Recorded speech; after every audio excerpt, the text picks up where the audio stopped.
Assalamualaikum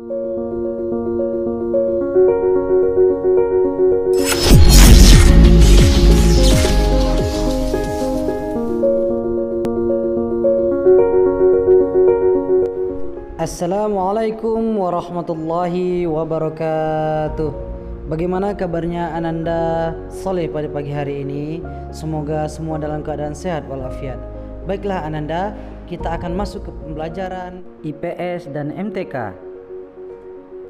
Anak Soleh, di pembelajaran IPS sebelumnya Bapak telah menjelaskan kepada kalian tentang beberapa makanan khas asli Indonesia. Nah sekarang kalian tahu nggak sih apa saja permainan tradisional Indonesia dan apakah kalian pernah memainkannya di rumah atau bersama teman dan adik-adik?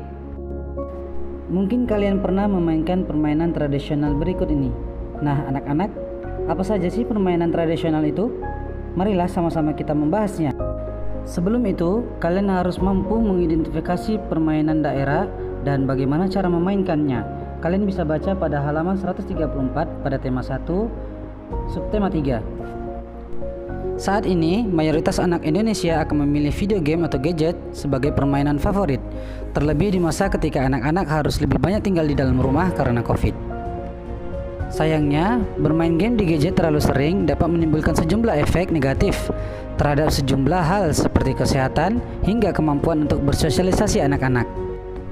Nah, daripada anak-anak terus bermain gadget, sebaiknya anak-anak mencari alternatif berupa permainan tradisional asli Indonesia.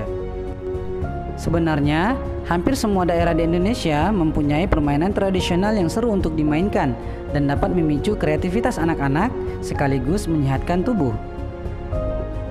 Berikut ini beberapa permainan tradisional yang dapat anak-anak lakukan di rumah bersama keluarga dan teman-teman. Yang pertama, yang dapat anak-anak coba bermain bersama teman di rumah adalah gobak sodor.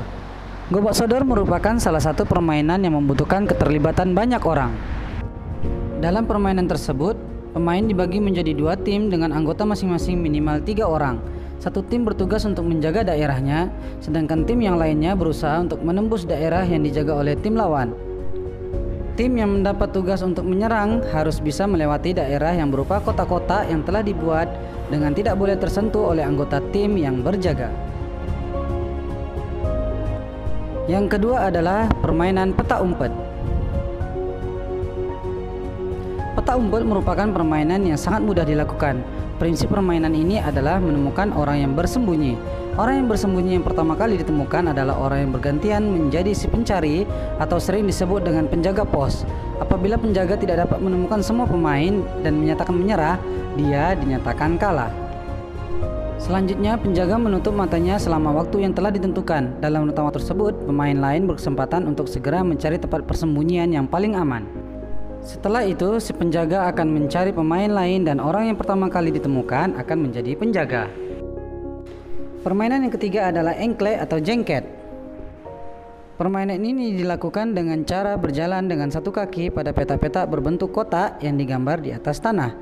Ada berbagai jenis petak permainan dalam jengket, yakni bentuk gunung, kincir, huruf L, dan lain-lain. Aturan bermain dari jengket adalah pemain melempar koin atau serpihan genting pada kotak-kotak yang telah digambar di tanah secara berurutan dari petak yang paling dekat dengan cara melempar. Permainan ini dapat melatih ketangkasan, melatih keseimbangan, dan konsentrasi anak-anak. Yang keempat dapat anak-anak main adalah dakon atau congklak. Permainan congklak adalah berupa tempat lonjong yang terbuat dari plastik, kayu, atau tanah yang dibuat lubang dengan jumlah 12 lubang. Anak-anak bisa memakai batu, buah saga atau lainnya yang berbentuk kerikil yang dapat kita masukkan ke dalam lubang-lubang tersebut. Selanjutnya yang kelima adalah permainan yang cukup menantang, yaitu egrang. Egrang merupakan sebuah alat permainan yang terbuat dari bambu.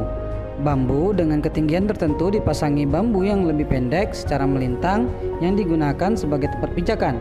Setelah itu egrang digunakan untuk berjalan. Berikutnya, permainan yang cukup seru adalah layang-layang. Nah, anak-anak sudah pasti tahu kan apa itu layang-layang? Layang-layang adalah mainan paling populer di kalangan anak laki-laki. Ketika musim kemarau datang, anak-anak di desa beramai-ramai membuat layang-layang dan bermain di lapangan atau persawahan. Terkadang di kota pun juga begitu. Layang-layang terbuat dari bilah bambu, kertas layang-layang, dan benang. Memainkan layang-layang ini cukup mudah. Ketika angin sedang berhembus, layang-layang tinggal diangkat ke atas dan dibiarkan terkena angin dengan sesekali mengatur kencang kendurnya benang. Jika berhasil, layang-layang akan melayang di udara. Permainan yang tidak kalah seru yang lainnya adalah gundu atau kelereng. Salah satu permainan dengan kelereng adalah pemain menggambarkan kotak lintasan di tanah. Setelah itu, secara bergantian pemain akan menyentilkan kelereng mereka ke kelereng lawan. Jika mengenai kelereng tersebut dan keluar dari lintasan, maka kelereng itu menjadi miliknya. Apakah anak-anak Bapak di rumah pernah memainkan permainan ini bersama teman di rumah? Nah, kalau belum pernah, silahkan dicoba ya anak-anak, karena permainan ini sangat seru dilakukan secara bersama-sama. Selanjutnya adalah permainan tradisional bentik. Bapak yakin kalian pasti belum pernah memainkan permainan ini. Nah, permainan ini dilakukan dengan sebuah patahan ranting pohon atau kayu kecil yang pendek.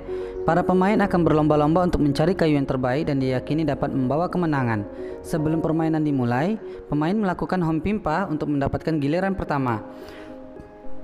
Permainan ini dimulai dengan mendorong tongkat yang dipasang secara melintang pada sebuah lubang.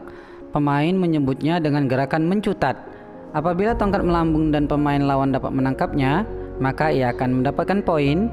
Pemain dengan poin tertinggi keluar sebagai pemenangnya. Selanjutnya adalah permainan yang membutuhkan pengetahuan kita, yaitu ABC 5 dasar. Untuk memainkan permainan ini, barang yang dibutuhkan hanya kertas dan pulpen atau pensil. Semua pemain menyumbangkan jarinya untuk menentukan huruf apa yang akan digunakan sebagai patokan. Sebagai contoh, ada 7 jari, maka dihitung dari abjad pertama jatuh pada huruf ke-7, yaitu G. Setelah itu, semua segera menuliskan segala sesuatu yang diawali dengan huruf G dalam waktu tertentu. Setelah waktu berakhir, jawaban peserta dicocokkan dan dinilai. Penilaian tergantung kepada kesepakatan bersama. Skor terbanyak dari permainan ini akan keluar sebagai pemenang. Selanjutnya adalah permainan yang membutuhkan kekompakan kelompok, yaitu benteng-bentengan. Permainan ini membutuhkan banyak pemain dan dibagi menjadi 2 kelompok. Setiap kelompok memiliki tiang sebagai pos dan benteng. Target permainan ini adalah menguasai benteng lawan. Cara permainan ini adalah berusaha menyentuh lawan. Jika lawan sudah tersentuh di dalam keadaan di luar zona aman, ia dinyatakan sebagai tawanan. Semakin banyak tawanan akan semakin mudah untuk menduduki benteng lawan, sehingga dinyatakan sebagai pemenang. Selanjutnya adalah permainan tradisional gasingan atau gasing. Gasingan ini bukan terbuat dari susunan besi dan plastik, melainkan dari buah kelapa yang masih kecil. Nantinya buah kelapa yang masih kecil inilah yang dijadikan gasing oleh anak-anak. Untuk membuat gasing dari buah kelapa ini tidak membutuhkan alat yang susah, yaitu hanyalah sebuah buah kelapa kecil, lidi pendek, dan juga sebuah karet gelang.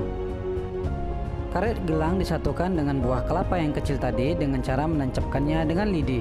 Setelah jadi, buah kelapa yang kecil tadi yang sudah tersambung dengan karet diputar-putar dan dilepaskan. Selanjutnya adalah permainan bola kasti. Permainan ini setidaknya membutuhkan lebih kurang 12 orang sebagai pemainnya, dibagi ke dalam 2 tim, yakni tim jaga dan tim pemain. Tim penjaga bertugas sebagai pelempar bola, menjaga pemain yang memukul bola, dan sisanya menyebar untuk bersiap menangkap bola yang dipukul.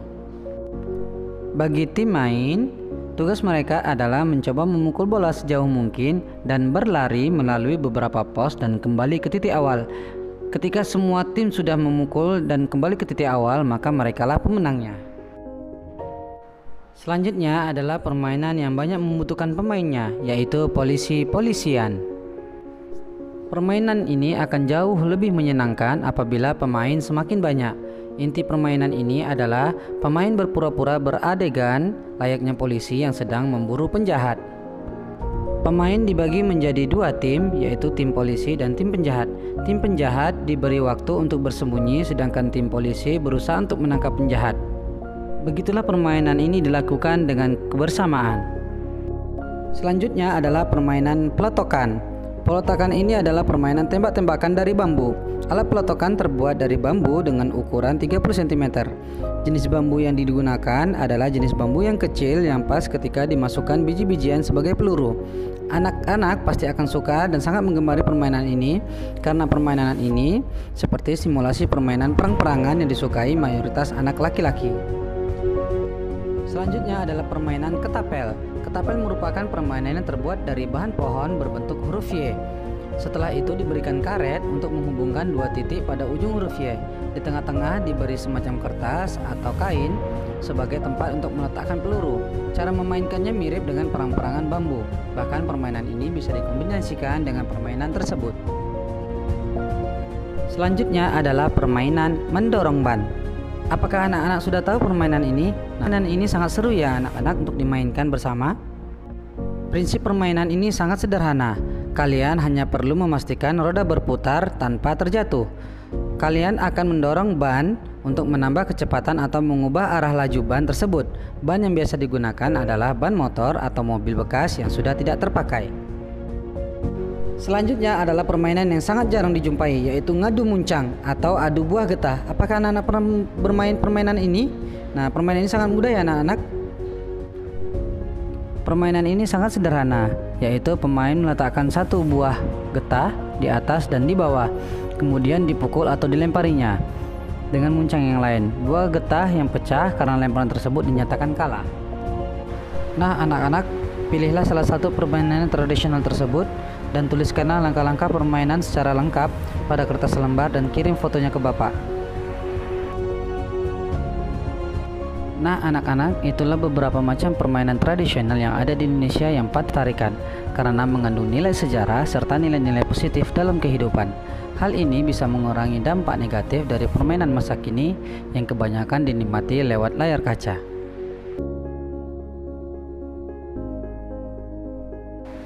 Indonesia memiliki rumah adat yang begitu beragam. Rumah adat adalah bangunan yang didirikan oleh hasil bentuk kerjasama masyarakat di berbagai daerah. Oleh karena itu, kita harus selalu membentuk kerjasama dalam kehidupan sehari-hari di keluarga bahkan di masyarakat, dan patut kita mensyukurinya kepada Allah Subhanahu wa Ta'ala.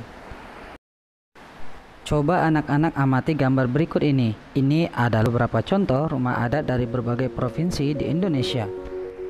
Ada rumah gadang, rumah adat dari Sumatera Barat, rumah adat Aceh dari Provinsi Aceh, kemudian ada rumah Balai Batak Toba dari Sumatera Utara, ada juga rumah adat Tongkonan dari Sukoto Raja atau Provinsi Sulawesi Selatan. Kemudian ada Baileo, rumah adat Maluku, dan rumah adat Bangka Belitung. Anak-anak, ada banyak contoh rumah adat yang lain dari 34 provinsi di Indonesia. Anak-anak bisa cari sendiri di Google atau YouTube atau referensi lain ya. Seperti ada rumah adat Kebayan dari Betawi, dan juga ada rumah adat Joglo dari Jawa Tengah. Kemudian ada rumah Limnas dari Sumatera Selatan dan lain sebagainya.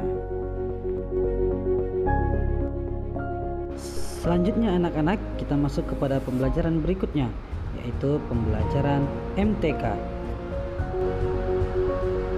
Nah, anak-anak, apakah anak-anak tahu bagaimana cara menemukan besar sudut tanpa menggunakan busur? Anak-anak harus diingat ya, cara menentukan besar sudut tanpa mengukur, yaitu jumlah besar sudut segi 4 adalah 360 derajat, sedangkan jumlah besar sudut segitiga adalah 180 derajat. Bagaimana dengan rumusnya? Rumusnya adalah jumlah besar sudut dikurangi besar sudut yang diketahui sama dengan besar sudut yang belum diketahui. Nah, kita akan menghitung sudut yang belum diketahui dari segi 4. Caranya adalah kita tinggal mengurangi dari sudut yang sudah diketahui. Baiklah anak-anak, coba anak-anak perhatikan contohnya di atas ya. Contohnya coba anak-anak amati gambar A. Nah, di sana A diketahui sudut 70 derajat, 70 derajat, dan 115 derajat. Caranya, anak-anak tinggal dikurangkan saja, yaitu besar semua sudutnya adalah 360 derajat, dikurang 115 derajat, dikurang 70 derajat, dikurang 70 derajat, maka hasilnya adalah 105 derajat.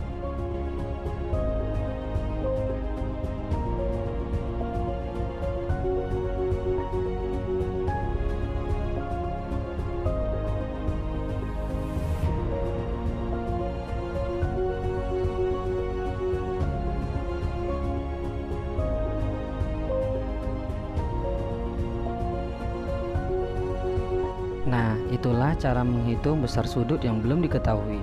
Bagaimana dengan gambar B, Pak? Itu ada sudut hanya satu yang diketahui. Anak-anak tenang saja, karena kedua sudut yang lain itu ada tanda siku-siku, berarti sudutnya adalah 90 derajat. Selanjutnya, kita kurangkan saja 360 derajat dikurang 125 derajat dikurang 90 derajat dikurang 90 derajat, maka hasilnya adalah 55 derajat. Atau anak-anak bisa dengan cara lain, yaitu kita menambahkan dulu jumlah sudutnya yang ada, kemudian dikurangkan 360 derajat.